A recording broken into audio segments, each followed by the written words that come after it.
ଭିତରକନିକା ଜାତୀୟ ଉଦ୍ୟାନ କେଉଁ ଜିଲ୍ଲାରେ ଅବସ୍ଥିତ?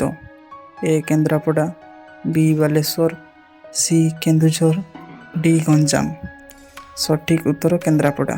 ସବୁଠାରୁ ବଡ଼ ଜାତୀୟ ଉଦ୍ୟାନର ନାମ କ'ଣ? ଏ. ଶିମିଳିପାଳ, ବି. ଭିତରକନିକା, ସି. ସାତକୋଶିଆ, ଡି. କୁଲଡିହା। ସଠିକ୍ ଉତ୍ତର ଶିମିଳିପାଳ।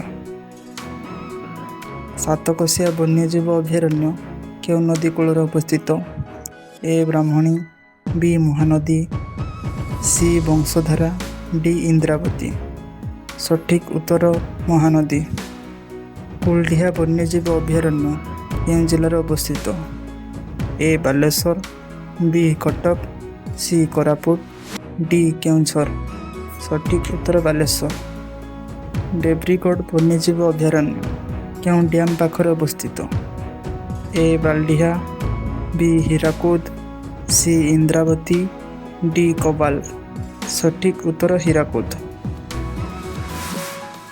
ଚନ୍ଦକା ଜାତୀୟ ଉଦ୍ୟାନ କେଉଁ ପ୍ରାଣୀ ପାଇଁ ପ୍ରସିଦ୍ଧ?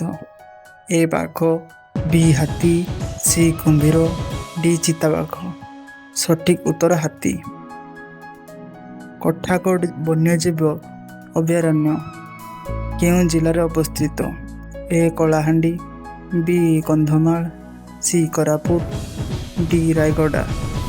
ସଠିକ୍ ଉତ୍ତର କନ୍ଧମାଳ। କର୍ଲାପାଟ ବନ୍ୟଜୀବ ଅଭୟାରଣ୍ୟ କେଉଁ ଜିଲ୍ଲାରେ ଅବସ୍ଥିତ? ଏ. କଳାହାଣ୍ଡି, ବି. କୋରାପୁଟ, ସି. ଗଞ୍ଜାମ, ଡି. ଅନୁଗୁଳ। ସଠିକ୍ ଉତ୍ତର କଳାହାଣ୍ଡି। ବାଲୁଖଣ୍ଡ ବନ୍ୟଜୀବ ଅଭୟାରଣ୍ୟ କେଉଁ ପ୍ରାଣୀ ପାଇଁ ପ୍ରସିଦ୍ଧ? ଏ. କୃଷ୍ଣସାର ମୃଗ ଓ ଅଲିଭ୍ ରିଡଲେ କଇଁଛ, ବି. ବାଘ, ସି. ହାତୀ, ଡି. କୁମ୍ଭୀର। ସଠିକ୍ ଉତ୍ତର କୃଷ୍ଣସାର ମୃଗ ଓ ଅଲିଭ୍ ରିଡଲେ କଇଁଛ। ହଦଗଡ଼ ଅଭୟାରଣ୍ୟ କେଉଁ ନଦୀ କୂଳରେ ଅବସ୍ଥିତ? ଏ. ଶାଳନ୍ଦୀ, ବି. ମହାନଦୀ, ସି. ବଂଶଧାରା, ଡି. ଇନ୍ଦ୍ରାବତୀ। ସଠିକ୍ ଉତ୍ତର ଶାଳନ୍ଦୀ।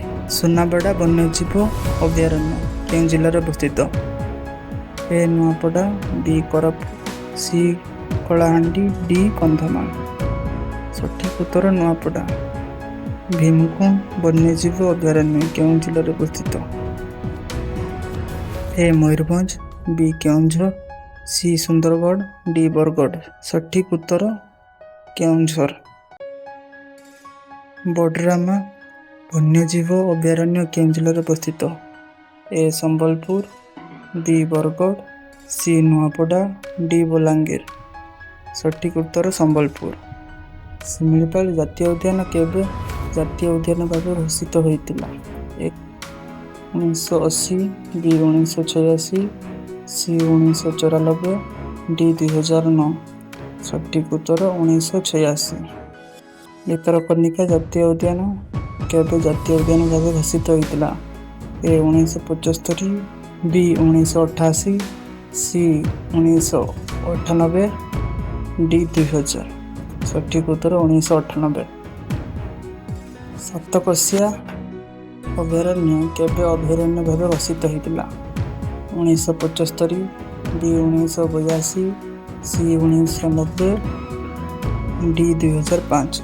ସଠିକ୍ ଉତ୍ତର 1982। ଓଡ଼ିଶାରେ କେତୋଟି ବାଘ ସଂରକ୍ଷଣ କେନ୍ଦ୍ର ଅଛି?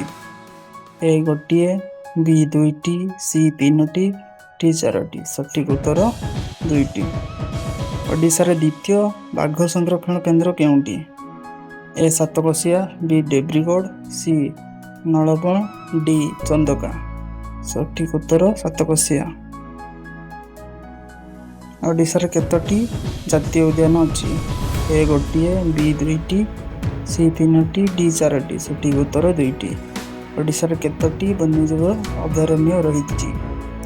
ଏ. 15ଟି, ବି. 18ଟି, ସି. 20ଟି, ଡି. 22ଟି। ସଠିକ୍ ଉତ୍ତର 18ଟି। ଓଡ଼ିଶାରେ କେତୋଟି ଜୈବମଣ୍ଡଳ ସଂରକ୍ଷଣ କେନ୍ଦ୍ର ରହିଛି? ଏ. ଗୋଟିଏ, ବି. 2ଟି, ସି. 3ଟି, ଡି. 4ଟି। ସଠିକ୍ ଉତ୍ତର ଗୋଟିଏ। ଶିମିଳିପାଳ। ଓଡ଼ିଶାରେ କେତୋଟି ହାତୀ ସଂରକ୍ଷଣ କେନ୍ଦ୍ର ରହିଛି?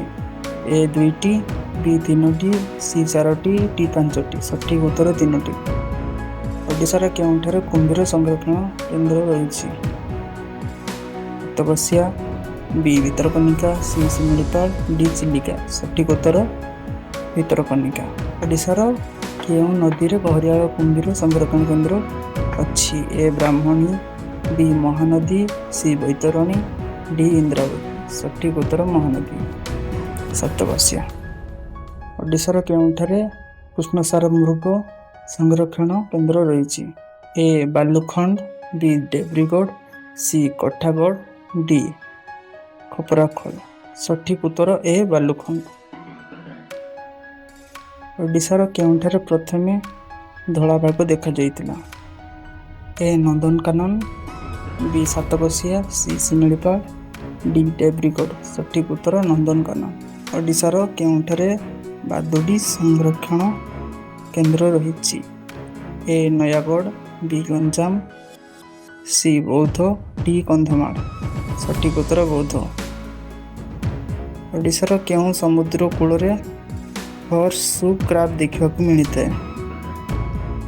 ବାଲେଶ୍ୱର ବେଳାଭୂମି, ବି କୋଣାର୍କ ବେଳାଭୂମି, ସି ଗହୀରମଥା, ଡି ପୁରୀ ବେଳାଭୂମି। ସଠିକ୍ ଉତ୍ତର ବାଲେଶ୍ୱର ବେଳାଭୂମି। ଓଡ଼ିଶାର କେଉଁଠାରେ ଫ୍ଲାମିଙ୍ଗୋ ବାର୍ଡ ଦେଖିବାକୁ ମିଳିଥାଏ? ଏ ସାତକୋଶିଆ, ବି ଚିଲିକା, ସି ବାଲୁଖଣ୍ଡ, ଡି ଶିମିଳିପାଳ। ସଠିକ୍ ଉତ୍ତର ଚିଲିକା। ଓଡ଼ିଶାର କେଉଁଠାରେ ମାଉସ୍ ଡିଅର୍ ଦେଖିବାକୁ ମିଳିଥାଏ? ଏ ଶିମିଳିପାଳ, ବି ବାଲୁଖଣ୍ଡ, ସି କଠାଗଡ଼, ଡି ନନ୍ଦନକାନନ। ସଠିକ୍ ଉତ୍ତର ଶିମିଳିପାଳ।